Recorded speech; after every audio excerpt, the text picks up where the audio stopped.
Hello, everybody. Welcome to Monstrosity in Speculative Fiction Part 1. So, if you've been following the channel or subscribed, you'll see that there will be also a Part 2. So, I'm very excited for this dual part panel. It's going to be amazing. I have the best. Well, I don't know if it's the best, but I have some really interesting questions that I came up with to chat about monsters and everything monstrous in SpecFic. So, just a little bit about me. My name's Lily. I'm the moderator for the panel, and I'm kind of just like the face, I guess, behind Utopia State of Mind. So, I'm going to have our panelists introduce themselves, and then we're going to go into my questions. If you have any questions for the audience, like Q&A part, please put them in the chat, and I will remember to go back to them. So, Emma, do you want to start with the intros? Sure. Yeah. Hi. I'm Emma Miyako Candon. I'm the author of Star Wars Ronin and also The Archive Undying, which is my book. Sorry, I got to move that D20. My book about giant divine robots, and they are who break disastrously, and the way that people have been living with the fraught, rapid remains of some of them, while other people have been harvesting those remains to build giant, horrible lich mechs, essentially undead gods as robots. And so that's where a lot of the monstrosity in my book comes from. So I'm Casey Harper. My book, Marked for Grace, came out in March of this year. I have another book called Shadow Moonlight coming out in late 2024. Marked for Grace is a paranormal romance, and it's about a woman who is kind of sucked into the war between heaven and hell, and she is trying to figure out essentially who she can trust. And she's also the only person who can see this mark that the dead hold, and it has the ability to steal life from the living. And so she's trying to figure out who's behind it and how to stop it. So cool. I'm Christy. My book is The Darkest Stars. It came out last month, and it's book 2 in the Broken Stars series. And it's about a bisexual neurodivergent disaster who travels across the stars to save a dying Earth and herself, and things go horribly, horribly wrong. It's exciting. I think it's exciting. Book 3 comes out, I'm hoping, next year. I'm working on edits now. And yeah, that's pretty much me. I write in Vancouver, BC, Canada. Awesome. Hi, I'm Anne Freistadt. I write what I'd couch as like YA hopeful horror. So I have 2 books. My first one, What We Harvest, I like how we all came prepared with our book props. And this is the one I'll talk about today, is atmospheric folk horror. So basically it's about this kind of idyllic small town farming community that's being attacked by this mysterious blight. And the blight infects not only crops, but also animals and people, and infects them with these kind of zombie-ish symptoms, makes them wander off into the woods. And so we're following Wren, the daughter of one of these 4 founding farms in this community. And the blight has just hit her farm, and she's trying to figure out if she can save her farm and family before it's too late. So that's book 1. And my next book, which is another standalone YA horror, it's contemporary gothic horror. It's called A Place for Vanishing, and that one is out January 16th.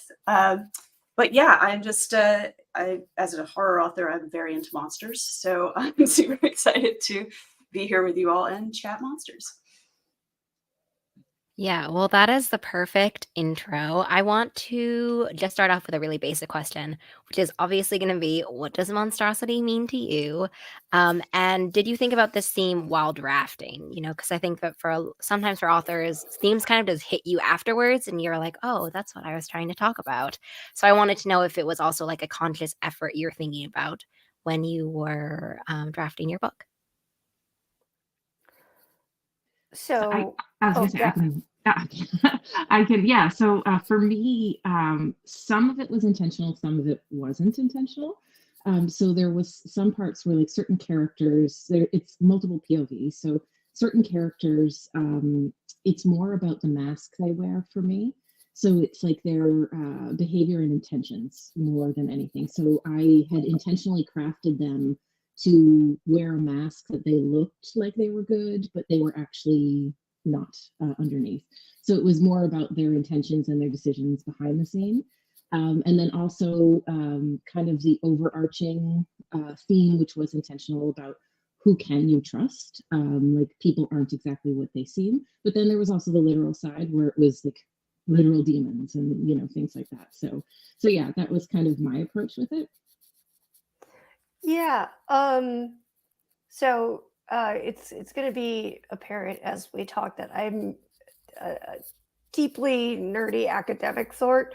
So like there were two things that are constantly like on my mind when with whatever I'm writing, just because I read about or read this piece itself and it just like got into my brain. And one of them is this essay called Monster Culture, which is by Jeffrey Jerome Cohen. And it's his seven theses of like what defines a monster, and it's a social studies kind of essay. It's like I read it in some like anthropology class that was actually on Japanese monsters, but his theory is that monstrosity is defined by the context of its origin. So, like every group, every culture defines its monster as an other, but also very importantly as this thing of category crisis, this thing where like definitions blur and where it's crossing the line not just because it's difficult to categorize, but because it's actually extremely enticing in a very dangerous way because it's sort of encouraging you to break what defines the group. And therefore it's also like the threshold of becoming, of change. So that's one thing that's constantly on my mind, no matter what I'm writing, regardless of whether there's an explicit monster in it. And the other one is the notion of the sublime, which comes from like the Romantic poets in the 18th century, 19th century, I want to say. I don't remember because I think it's the 1800s, which would make it the 19th century. But their idea was that you can confront these moments of like intense beauty and divinity that are so intense that they are terrifying and in some way terrible.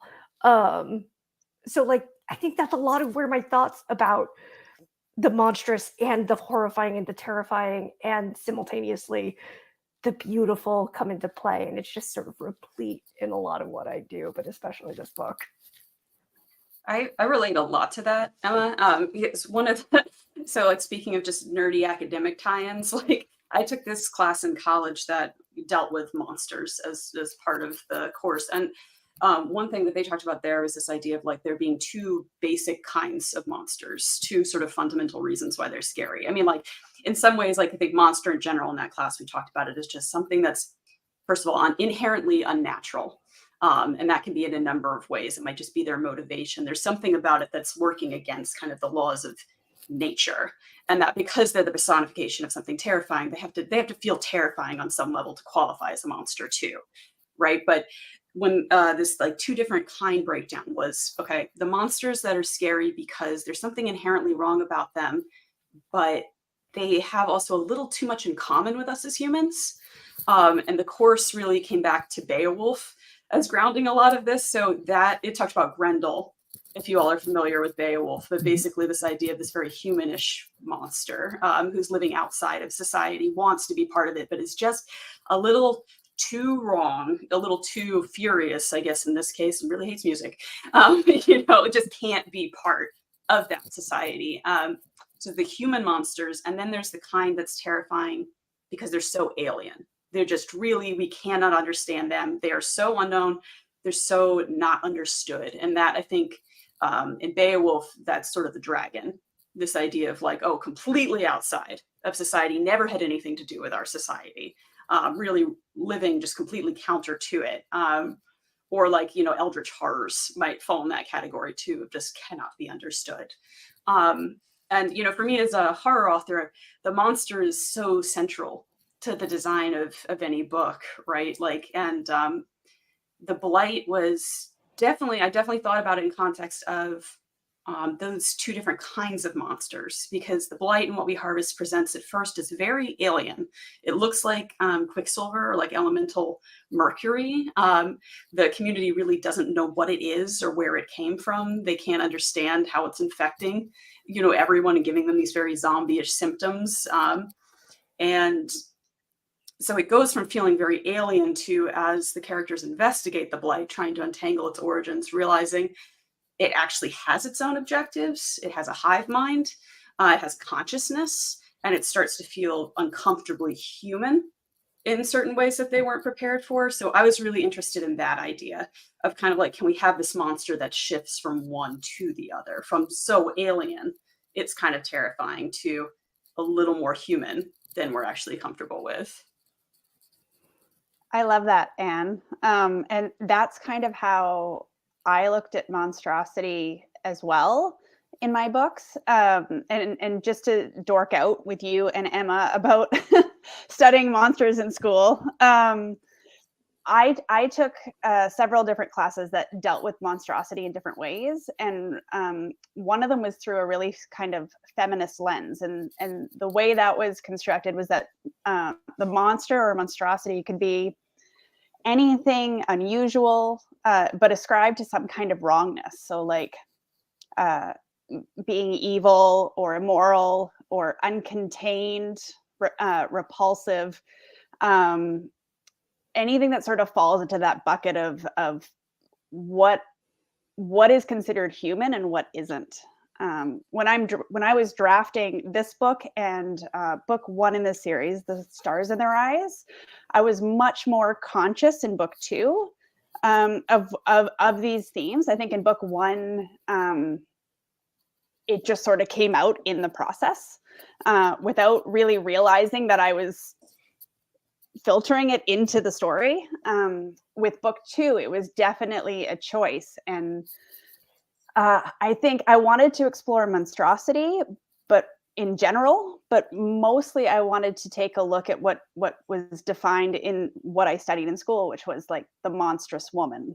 So, the idea that women can be seen as evil or immoral or inhuman, either by themselves or by society. And, we're sort of designated into these social boxes and bodies even. And within that context, some women are hailed differently than others. So I wanted to explore what that looked like when on a larger scale and in a safer way through story, and how that affects our subjectivity and whether we're seen as human or less than human. And like I said, it with The Darkest Stars, it was a much more conscious decision. And I think for my story anyway, I conveyed that through the characters, the world building, and the plot. Yeah, no, I don't want to linger on this because there's a lot of other really cool questions, but just like that idea that there needs to be something kind of recognizable in the monster for it to feel off. Like I really, really resonate with that because I think the Eldritch is something like I have my own bone to pick with that. We could talk about that all day, but like I just it doesn't make sense to me psychologically. Like the brain is built to process things, but that's my neurodivergent problem for today. Pet peeves, but like just that idea that there is something inherently recognizable about what we call monstrous, and that its problem is the way in which the greater force of normativity wants it to square, and it doesn't. So yeah, no, this all really makes sense to me. I feel like I really want to go to all these college classes now. I don't I don't think I did any of those. And now I'm like, oh wow, I wish I should go back to just those classes. Yeah. But it's definitely something that we've been talking about, and something that I did want to ask, which was that I think there is this idea that we've, all kind of talked a little bit about monsters reflecting our fears, and like us kind of turning our fears into fixated monsters and like the way that they kind of loom over us. So I'd love to know if you can add to that, or also, secondly, I guess, if you feel that monsters reflect anything else as well besides just our fears, maybe our desires. I'll let you all let you all speak about that. Yeah, I mean, I think both are definitely true. Like, first of all, one thing I think is super cool is this theory I've kind of heard before that different monster types also reflect different kinds of fears, which is why like certain types of monsters come into fashion at different sort of points in society. Like, for instance, the Victorians had a weird vampire fixation in part because they were, sexy and strange. This idea of breaking into bedrooms and things like that, so taboo because the Victorians are so cut off from their sexuality, but also, of course, still sexual beings and trying to grapple with that.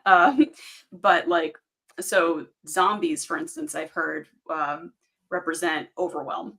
That kind of concept of just like, so if you think about it, one zombie, not a super big deal, right? Like they're kind of clumsy often. I mean, it depends on the zombie lore, but often they're kind of clumsy. You can get away with them, you can outsmart them. But if they're in a horde, now it's too much. So that can become a powerful kind of anxiety metaphor. And I think one that resonates with a lot of people now, especially, I feel like just kind of the onslaught of even just social media or just like, I don't know, I feel like teens in general just are kind of, I don't know, bombarded by all sides with stimulus. And I mean, most of us are, I think adults too. It's just like hard to step away or turn things off. So, it's funny that I wound up writing about zombies because they were never one of my favorite monsters, really, until I saw The Walking Dead, and then they got scary for me. I think that really embodied overwhelm in this way that I was like, oh, okay, yeah, no, that freaks me out. Like I can, I can get I mean, into like, this. it's interesting that you cite The Walking Dead as the turning point for your relationship with zombies, because like I read The Walking Dead as a comic because I'm like a big graphic novel Yeah. person, so I haven't actually watched the show, but my understanding of the story is that the monstrosity is most profoundly located in other humans. Like those are all the moments where you're reading or you're watching and you go, oh no.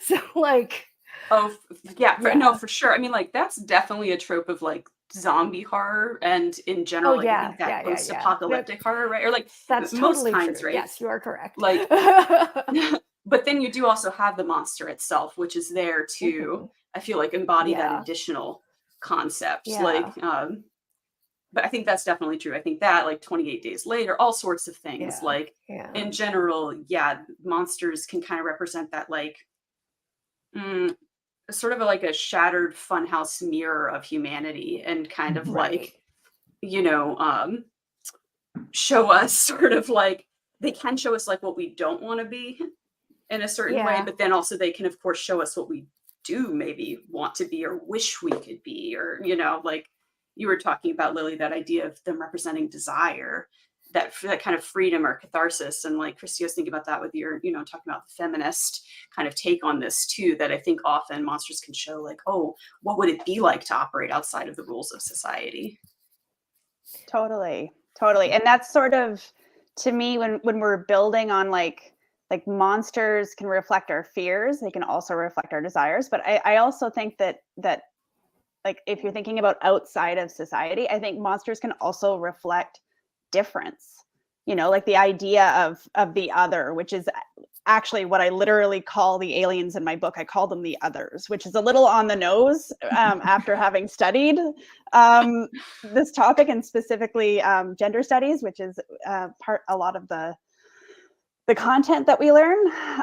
But it really did fit for me. So it's like the idea of the other, the not self, for lack of a better term, I guess you could say stranger danger, and like deeper within that, ambiguity and uncertainty in some sense, and just that general feeling of the unknown. I love that you were both talking about The Walking Dead, because that was actually a big inspiration for me, both the graphic novels and the TV show. I love all of it. I'm a big zombie fan. But I kind of turned that around and made it, for my series, I made it rather than zombies, I took a look at aliens, because I liked the idea of something I mean, they're both the other, but taken from different angles. And I really wanted to explore that in a slightly different way, but to just sort of embrace, a lot of the tropes and a lot of the general feelings of belonging and not belonging. So that's kind of how I think about monsters reflecting fears, and then just sort of building on that.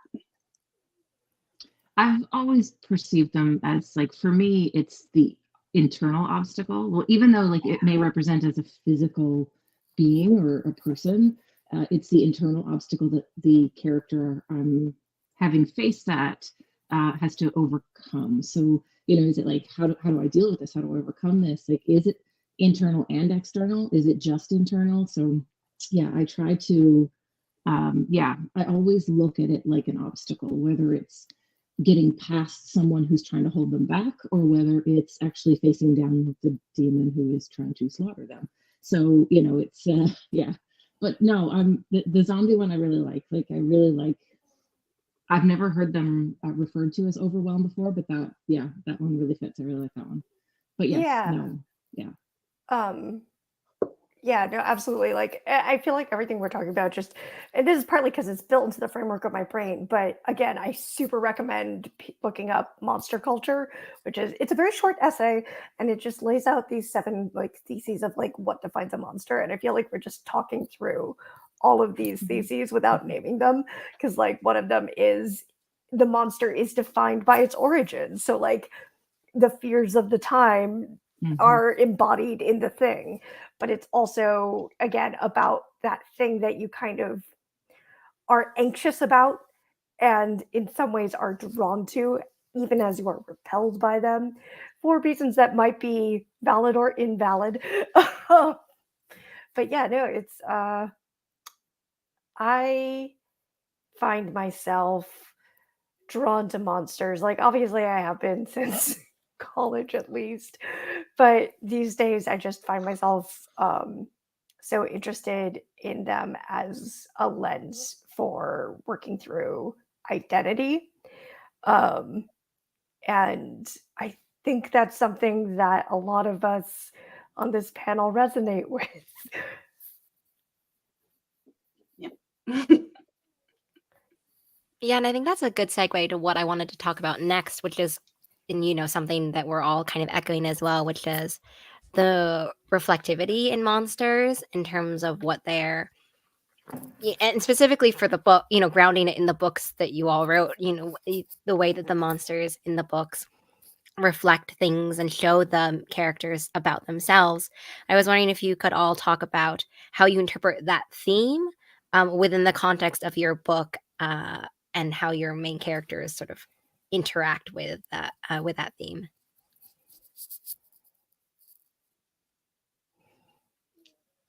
So myself, I used that theme to kind of challenge the monstrosity theme. I used it to challenge my main character, to learn to trust her instincts.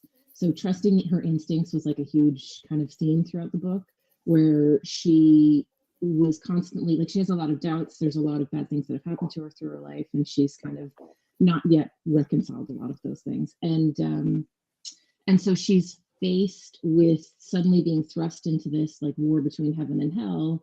And that, yes, there are Nephilim on one side and there are lesser demons on the other, but like they wear a face, but that's not necessarily who they are. And so she believes that because the Nephilim are of heaven, that, yeah, well, of course they must be good. Well, yeah, no, that's not quite how that works. So yeah, she has to learn eventually to trust her instincts on whether these monsters in that closet, if she should be facing them or if she should be kind of embracing them, because some of the people she thinks are monsters turn out quite not to be. So that was kind of how I tackled it. It was kind of like a show versus tell for me, where one of the lead male love interests, you think, because he says all the right things, he does all the right things, or sorry, he says all the right things, he does not do all the right things, and vice versa. So it's kind of like he puts on that mask, he puts on that face, and so she has to be able to kind of learn to trust her instincts to figure out, yeah, this is not who he says. He's not who he says he is. And yeah, so yeah, that was how I used it. Was kind of like I said, that was more about trusting instincts. That sounds familiar to me, in terms of my story as well. And I'm going to take it in that vein. I'm going to take it I'm going to make it personal.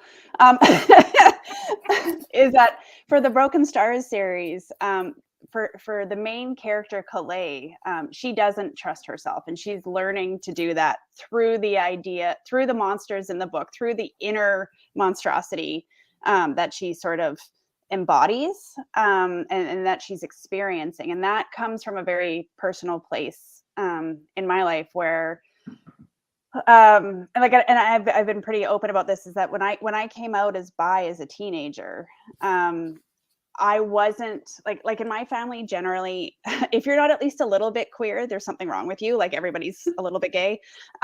So when I came out as bisexual, it was sort of just like, okay, cool, whatever. But in the meantime, it still felt like a monumental thing in my life. And so it was a gift, because I know a lot of people don't get that experience of being loved and accepted that easily. But at the same time too, I felt really erased in a way. Like, that experience was kind of erased for me.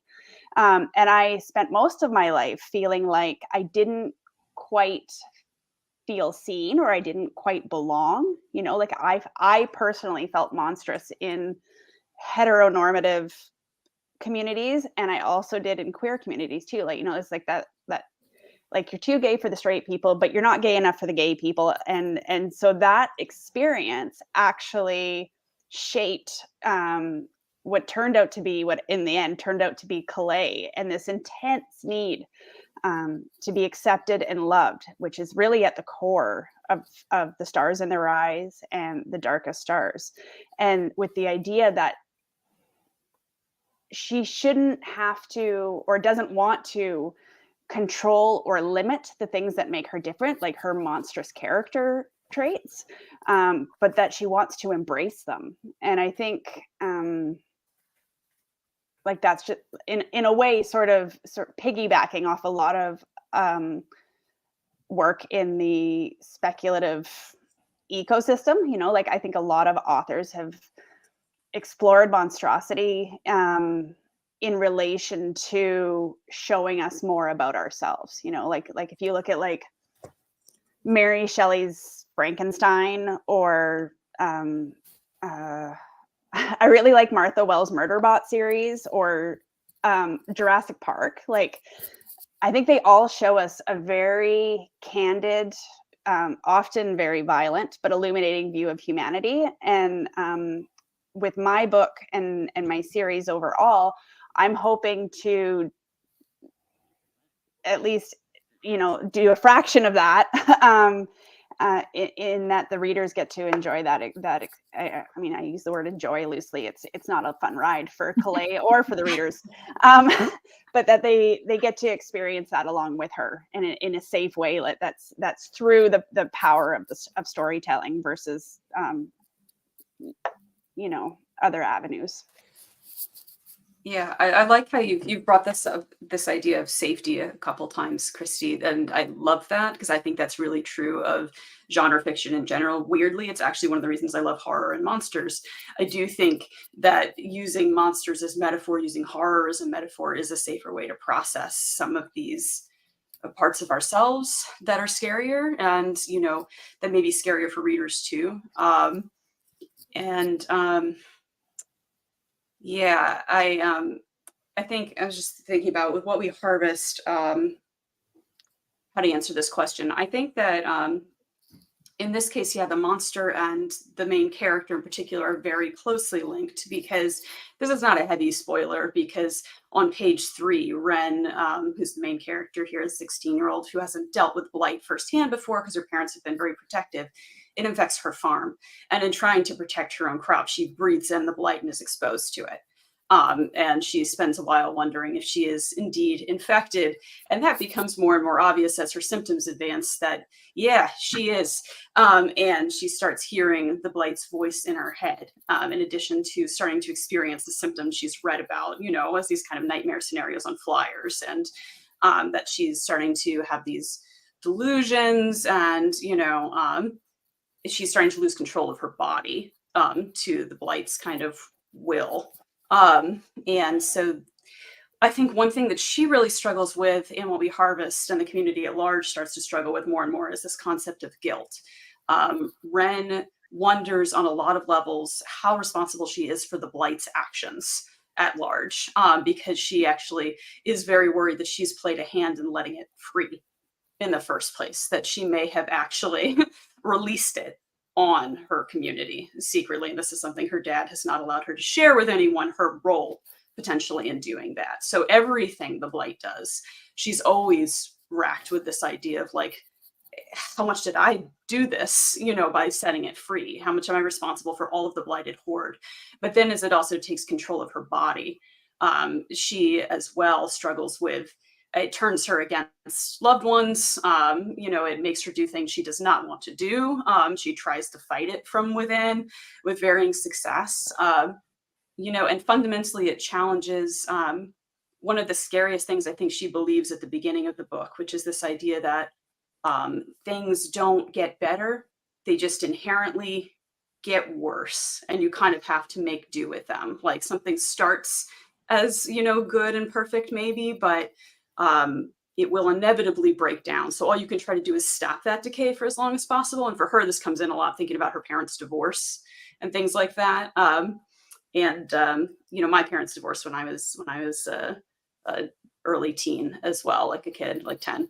So it was something I was grappling with at the time too, I think, was that kind of idea of like, is this inherently what happens? Things just kind of fall apart, And the Blight actually, it really challenges her to have to work against that, because if she accepts that, she's giving up and the Blight will surely win and the community will die. So she has to, fight against that internal conviction in order to overcome it. So I think there are ways in which Monsters as Obstacles can also, lift the characters up, let them learn more about themselves and, become better, hopefully in the end, even as if it can feel like it's making them worse.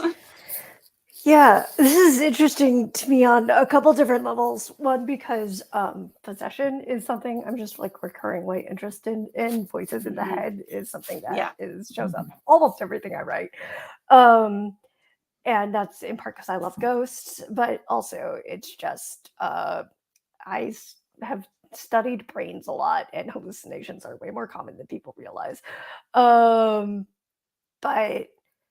yeah, I think when it comes to the way monstrosity is reflected in the main character of Archive Undying, it's because these giant divine AIs, which have so much power to shape the world, that they are sort of like inherently the sublime, right? They're beautiful and terrible all at once, and sometimes they die, and it's like a miniature apocalypse because they're so ingrained with their cities that when they're shattered, their pieces wreak havoc, and some of their pieces are essentially giant zombie robots that stagger around the wilderness and will kill any human they come across, it's terrifying. But the other terrifying thing is that some fragments of these AIs psychically worm themselves into humans and physiologically alter the human that they have crawled into. And some humans simply don't survive, but the humans that do survive are forever haunted, essentially, by this fragment of an undead thing. And that was, you may find humorous to learn, something I didn't realize was going to be a metaphor for illness until draft 2 or 3, when I was writing it in the aftermath of having essentially been completely wiped out by an illness. I'd spent half a year in a hospital. I barely survived, and this is the book I wrote afterwards. But like a story idea that had been tugging at my brain from the moment that I was sort of like in recovery was the idea of being something enormous that was forced into new confines. Um, just like the idea of, and it came because a surgeon at one point with terrible bedside manner looked at me and said, "You probably shouldn't have survived. You're probably some kind of alien." And I'm like, "My dude, what's wrong with you?" But, after that, I just couldn't stop thinking about the idea of having been something more and being something new. And that's in itself a kind of demented thinking. It's not healthy for oneself to think I used to be something more than I am now, because what I am is different. I have lost a lot of things, but the critical element is that I am alive. And that's deeply embedded in a lot of what archive is, that idea of what you were before was terrifying and beautiful, and what you are now is a surviving element of its destruction. Um, yeah. By the way, if anyone has any questions, please drop them in the chat. I want to pivot a little bit to talking about some books together. Um, and I want to start with for What We Harvest and the Archive Undying. I would love to know more specifically about the monster creation process for your books, like how you know, we've talked a little bit about that, and Emma's segue was like basically perfect for this question. So I'd love to hear that. And also in your books, there's a complex relationship between the humans and the other characters and what they deem as monstrous, or the monsters in the book. So I'd love to know how you explored sort of side character, other character relationships to the monstrosity. Yeah, I mean, it definitely, like, one thing that was on my mind while I was working through What We Harvest was it's actually in Save the Cat writes a novel, which I had read not long before writing it. There's this kind of sort of template for like what makes a good monster story, and that one's called Monster in the House. And there are three basic elements to it. So you have to have a monster. Um, you have to have a metaphorical house. So the idea that there's something that's causing these characters to be trapped and isolated, and they can't escape easily from the monster, because if they can, like, the story's over pretty fast. The more trapped they are, the higher the stakes are. And what also goes along with that is the idea that the monster is pursuing them specifically as well, so that there really is no escape from this thing. So I did think about that actually somewhat consciously, in terms of the idea that this is occurring. So we got our monster, which is the blight. We've got our house, which is Hollow's End. It's this isolated farming community that is, separated from the rest of the world by a bridge. It's a peninsula. There's a government quarantine blocking the bridge that's stopping anyone from getting across if they are contaminated with the blight. So, of course, for Ren, because she cannot get off Hollow's End. She cannot escape. And they're also trapped there by their sort of sense of legacy, the sense of these farms that they farmed for 7 generations, that they have invested all this, work into. That's their kind of their whole livelihoods and their traditions. And that's why the farmers, who are mainly following these founding families, the ones who are left right now, feel they can't leave. They can't abandon the farms, even as the farms are dying all around them. So there's that. And then the third element, and most important element, is the idea of the sin. The idea of, okay, who woke up the monster? And how is it their fault? And that allows for the question of, who's really the monster here? In the end, like, that also talks about, it gets at why is the monster targeting these folks specifically. And, Save the Cat argues that this is where you get the kind of deeper meaning of the book, is when it comes out of the sin that's causing the monster to go after people. And this is part of how the blight kind of makes that transition, I think, as Ren comes to understand that it actually has a motivation in attacking them, that it's not a mindless disease, but has a consciousness. And it is actively trying to destroy them and their farms. But she starts to learn more about why and their own culpability in it. And I think, Frankenstein's monster is not a bad kind of reference point here, in the sense that I don't want to give too much away here, but, in the sense that this community is responsible for this blight. There is a reason why it is here, why it's attacking only them, and why it feels it must eradicate them specifically. So as Ren comes to learn that, she definitely comes to question who's actually the monster here. There's a real generational element to it as well, because it's like kind of the younger generation sort of discovering what's been done here in the past and what they've been reinforcing without maybe knowing that. How culpable are they for now participating and benefiting from that? So the blight really kind of represents this idea of embodied sin in a lot of ways.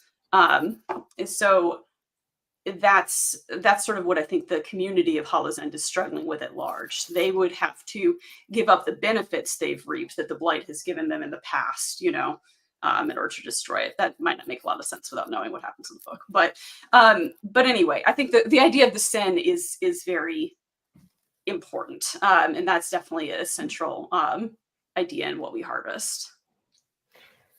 Yeah.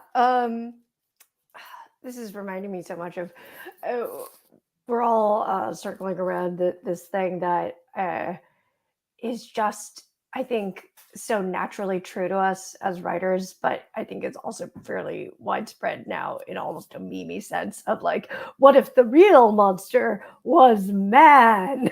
It's like, yeah, it is. Like that's what stories are. And like that's true, and that's why I'm writing this. I've given you a beautiful metaphor to once again tell you this story. But I think the way that the stuff that is that level of like existentially terrifying in archive exists, it's for the most part located in people's relationships with the idea that there are these like divine super beings like ruling over their world, and some people are violently opposed to that idea at this point, like whatever their ancestors may have felt, because sometimes they break and everybody dies. Seems like a bad reason to make them your neighbor. um, but then there are the people like the main character who are like infected by the death of one of these things, and he's carrying that with him wherever he goes, and he has a very complex relationship with it, because he on one hand is like, I think I hated the one that I lived under, but it's very evident, I think, and just textually, his feelings are at best complicated. If there was hate, it was coupled with a kind of affection or a pity almost. And this marks a lot of his interactions with the remnants of these terrifying death robots wandering the landscape. He will be looking at something that is probably going to step on him and still feel that like call of pity, that sense of a desire to connect and a sense of the pain that it is suffering. Whereas other people look at him doing this and think, oh, he has a death wish. But yeah, I think that's just. I'm also thinking about something that's fairly spoilery that I can't get into, but in terms of what the voice in your head is saying and what it's trying to tell you about what's really going on here. Mm-hmm. It's important to unpack communications you're having with people. Like, arguably, I would say, in terms of the real monster was man in archive, it's entirely located in a failure to communicate. The most monstrous acts are all based in things people haven't said to each other for whatever reason. So, yeah.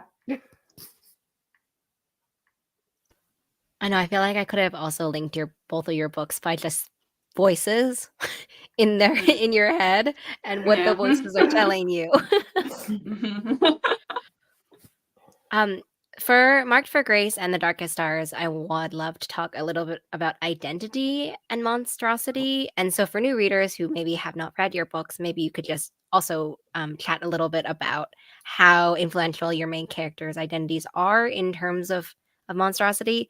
But I thought that this, in both of your books, it creates this like dilemma for them where they need to unpack their own view about themselves and also their future and monsters in general. So I'd love to know how you develop the character's journey alongside the plot and like the action arc, basically.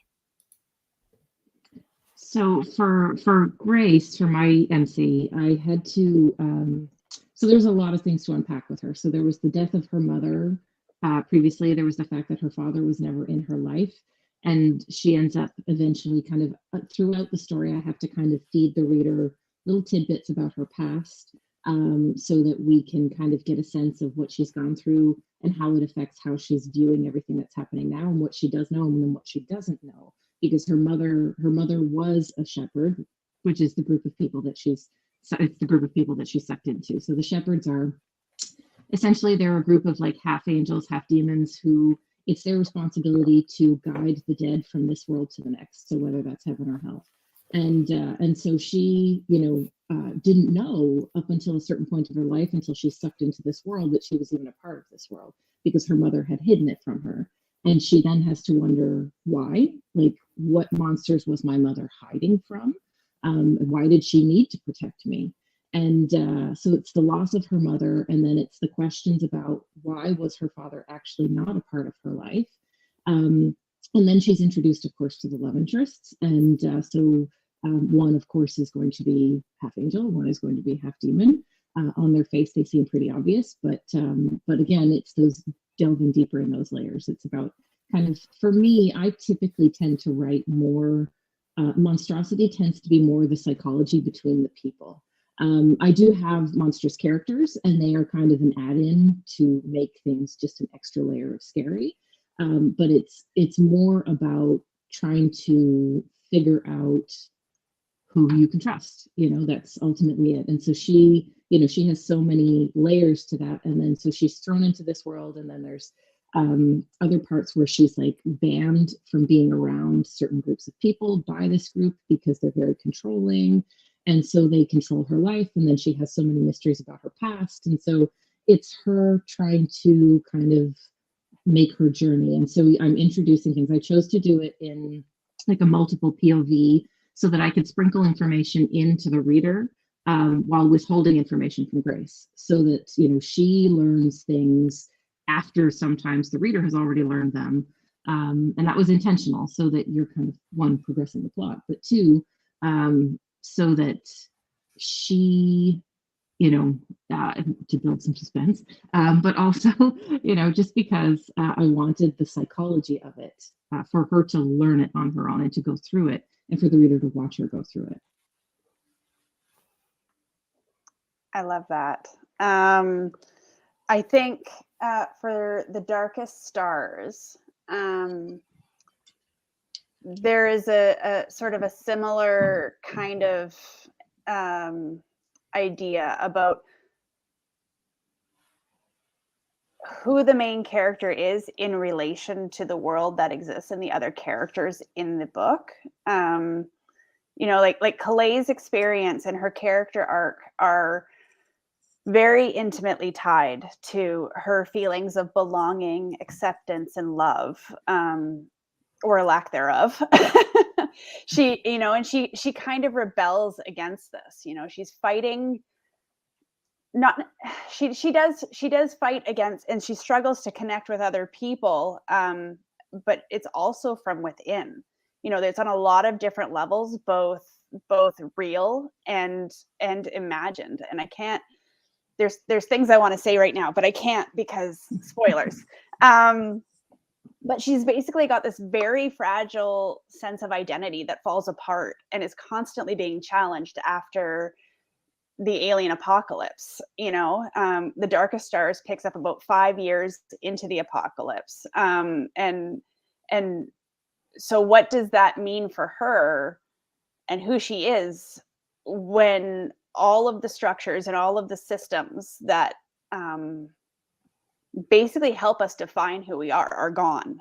You know, like I find people like to define themselves a lot by what, definitely by what they are, you know, like I like this, I like that, but quite often we define ourselves by what we're not. You know, like how often do you hear somebody say like, oh, I'm not a math person, or I don't read genre fiction, shame on them. You know, like the very idea of the other, of the not self, of monsters or the monstrous, I think helps us create boundaries for our identities and our place in the world. And for Calais, when her parents reject her for her sexuality, when in The Stars in Their Eyes, the sort of, this isn't really a spoiler, but it happens like in the first few pages of the book. Like Tess goes missing. That's her girlfriend and the love of her life. When everything that she's loved is basically ripped from her, like who is she then? You know, how does she exist? What happens when those boundaries are erased? And I think for Calais, in terms of what the future looks like, it quite literally just throws it all into chaos, which is I think one of the scariest things that we experience as humans. And I think in relation to, just speaking to the second part of your question, Lily, in relation to how that has shaped her character journey alongside the plot and the action. I tend to like really action heavy plots. Like I like a lot of stuff happening. I like a lot of twists. That's just, those are the books I like to read. And so those are the books that I write. But I design the world and events to complicate Calais getting answers to all of those questions. So basically, if she wanted one thing, the world would force her to do the exact opposite, and to go inside herself to discover and hold space for who she truly is, rather than looking externally. And really, I think it's the monsters inside that are always the scariest. Yeah, I want to touch on, or I want to explore something that you just said about Calais and her sort of reaction to herself. Because something that I was thinking about when I was reading all of your books were the connection between monstrosity and isolation and loneliness, and whether that's self-imposed or not. So I would love to know if you could all share your thoughts about that theme and maybe how your main characters might grapple with the connection between loneliness slash isolation and monstrosity. Yeah, I mean, I think in What We Harvest, it's a very literal conundrum because it's like, you know, as Ren realizes that she's infected, she realizes she's a danger to others, but at the same time, she's very scared about what going off on her own means, because what going off on her own seems like it inevitably means is being led off and becoming part of the blighted horde, where she'll completely lose her willpower and completely lose society, completely lose her community and any way to ever come back to it. And so she really grapples a lot with this idea of not wanting to endanger other people around her, but also still wanting to be able to contribute and try to solve the problem before it becomes unsolvable. And that's really hard for a 16-year-old, especially, like this idea of like losing the only loved ones that she has left. And she is kind of constantly thinking about that and being afraid of that. It's like, you know, at one point the love interest takes her hand and she thinks, is this the last time anyone's going to want to touch me or take my hand? Or, you know, am I about to lose this human interaction of being able to sit down with other people and have dinner with them? This is the last time I'm having dinner. You know, so yeah, I think that gets back to a lot of what we've talked about, this kind of relationship with like monstrousness and society, and the way that like being a monster so often puts you outside of society. And in this case, since she's becoming a monster, she's feeling that process and she's feeling those things get stripped away. She's realizing, how much she has to lose in this certain sense there. At the same time, of course, her community's actually created this problem. Society's created this problem. So, it's complicated on that level. But I think there is just a very literal registering for her of that isolation, and what becoming a monster will mean, what the loss will mean. Yeah, I think the loneliness element ties back into what I was saying about failures of communication are really like the most dire problems in archive. And this is facilitated by the fact that the main character has been on the run for nearly 2 decades because of the monstrous changes that have occurred to him, and the way that if he stays around anywhere too long, it starts to become apparent that uh, the editor and I were jokingly referred to him as Twink Wolverine sometimes because he's ageless and undying. Like he can be terribly hurt, even killed, and survive it, and just reverts back to like a homeostasis version of the self he was when this first happened to him, when he was first killed. Um, and so, if you hang out for too long anywhere, they're going to be like, something's wrong with that guy. And he does not want to get caught by the people who want to like wire him up to one of these giant death robots. It just doesn't sound like something he would enjoy physically or philosophically. But as a consequence, he's constantly like moving around between people. And the first few chapters, he like refuses to learn anyone's name, or at least he thinks that to himself, and he keeps on acquiring new names. And even the people whose names he's refusing to learn, this new crew he's joined, he's constantly feeding them. He's doing all these little human things, all these actions of shepherding and connection and enacting care, because it's deeply embedded into who he is as a person instinctively, and also the way he was raised. But at the same time, you hear him in the narrative going like, and I don't know who any of these chuckle fucks are. So like that's a lot of how it came through for me, just this terror of intimacy, and yet the terribly human tendency toward it. I feel that. Okay, go ahead. Oh, okay. I feel that, and that is for Calais in The Darkest Stars. That is exactly what her challenge is. Like she is terrified. Like she's terrified of people. You can't trust them. Aliens are gonna blow you up into like this bloom of red mist.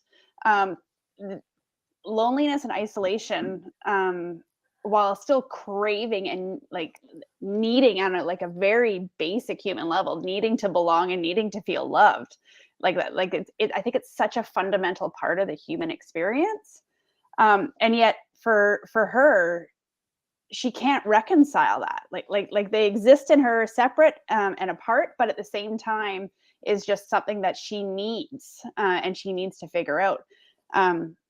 In The Darkest Stars, I think through her journey across the stars.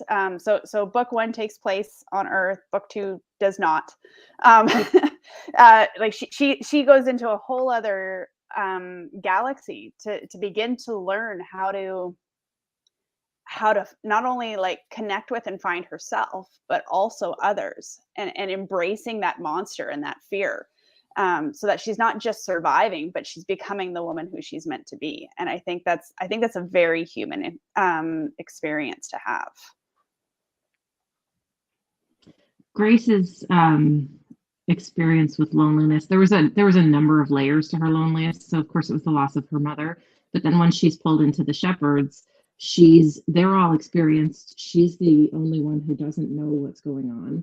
So she's alone in that regard. And then she's also alone in that, like, the shepherds are essentially kind of trying to steal some of her autonomy. They're trying to take some of her power from her. So they take like income, they take, they don't allow them to have children. They don't, like, they are very restrictive. And so she's, went from having all of these freedoms to having lost a lot of them. And then, of course, she's the only person who can see this mark on the dead. And so she's, alone in trying to convince people, no, this is real, this is happening. Like, I'm telling you it's happening. And so, yeah, she felt very alone. And so, of course, she has to face that and like essentially just kind of push through and persevere, because it's like, she knows she's in the middle of it anyway. So it's like, I'm here. I need to, she needs to find a way through. And whether that's like running or whether that's, finding someone to trust. So yeah, it was kind of her psychological side versus the shepherd's psychological side, and how they were trying to control and how she was trying to push back. And yeah, it was a clash. So Yeah, I feel like when I made this question, I also was thinking, it immediately made me think of Frankenstein and like the loneliness and the self-imposed isolation that comes from being confronted with your own monstrosity. I feel like you want to say something, Emma. Okay, so like rather delightedly, you have this question that we didn't quite get to, but like, what was your first encounter with a literary monster? And I was like, what was my first encounter with a literary monster? And then I remembered that my dad looked at me when I was 12 and had a little thought in his brain that it turned out to be devastatingly correct, which was, this child needs to read the book Grendel. And he gave me the book Grendel and I read it and I didn't quite get it, but then I read it again a couple years later for class and was like, oh, it's about philosophy and existential dread. But like, that's the same thing that made me love Mary Shelley's Frankenstein when I finally read it a few years later. I love the monster because I love the monster's self-involved little rambles that are full of such angst about the idea of existing. And yeah, that's also, I think, pretty deeply embedded in just the way I write, particularly anytime these robots or something that they have gotten inside is talking, you can sense that fundamental tension and anxiety about what am I and do I have a right to be? Yeah, well, and I think it speaks to that longing to belong, which I think relates. I mean, for so many people, like, and it's funny because yes, that question. So that we didn't get to. My dad is a Shelley scholar, and so Frankenstein's monster also for me is probably the first one that really came up. I also read Grendel in that monstrosity class, so. Yeah, I think there's something so powerful about these human style monsters who feel that belonging is impossible. And I feel like, yeah, I'm sure to some extent we've all felt that in different ways. I've seen ways that we don't fit in. And I feel like, yeah, in the teenscape, in the YA world, I think that's intensely relatable too. So, yeah, I think that's one of the core things this idea of monstrosity can really explore in a heartbreaking way. Yeah, we got our big three: Grendel, Frankenstein, and dinosaurs. Yeah, Jurassic Park. Yeah. One of the best 90s movies. Oh, Yeah. so good. And it's a great book too. It's different. Yeah. It's different than the movie, but it's very, very good also. I haven't read it since I was a teenager, but I do have a friend who I think rereads it, who's an author who I think rereads it like at least once a year because it's a comfort read. I love that. Yeah, I totally forgot until you said that it was like based on a book first. Yeah. Thank you all so much. The time just like flew by. I had so much fun chatting. We could probably chat for like hours more about everything monstrous. I've left everyone's book links down below in the description, so please make sure that you check it out. I feel like if you liked anything we were chatting about in the panel, you definitely should pick up the books from the panel because the books were just like ripe for the questioning, all of them. Thank you to everyone watching, and yes, thank you to all my lovely panelists. Also, thank you to Christy for having the idea for this panel as well. So big thanks to everyone, and I hope you all have a really great rest of your day. Bye. Bye, everybody. Bye.